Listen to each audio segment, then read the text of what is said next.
পৃথিবীর সবচেয়ে বিপজ্জনক অঞ্চল এখন আবার আগুনের দিকে এগোচ্ছে। মিডল ইস্ট, যেখানে একটিমাত্র ভুল সিদ্ধান্ত পুরো পৃথিবীকে যুদ্ধে ঠেলে দিতে পারে। ইসরায়েল তার সামরিক শক্তি বাড়াচ্ছে, আর ইরান স্পষ্ট বার্তা দিয়েছে, যদি আক্রমণ হয় তারা চুপ করে থাকবে না। কারণ এই যুদ্ধ শুরু হলে সেটা শুধু মিডল ইস্টে সীমাবদ্ধ থাকবে না, একটা ছোট সংঘর্ষ, আর মুহূর্তেই সেটা হয়ে যেতে পারে বিশ্বযুদ্ধের আগুন। আজকের পৃথিবীতে এমন এক সংঘাত চলছে যেটা শুধু রাজনীতি নয়।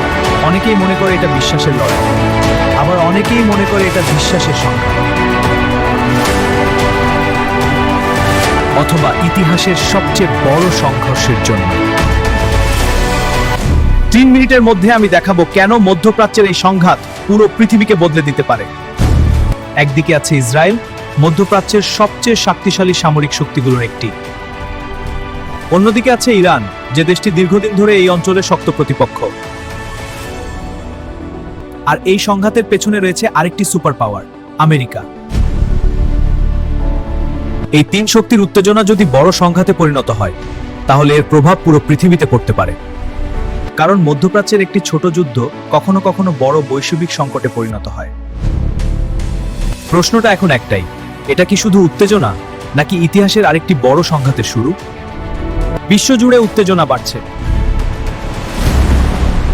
একদিকে রয়েছে আমেরিকা, আর তার ঘনিষ্ঠ মিত্র বেঞ্জামিন নেতানিয়াহুর নেতৃত্বে ইসরায়েল। আজ পৃথিবী অপেক্ষা করছে শান্তির জন্য।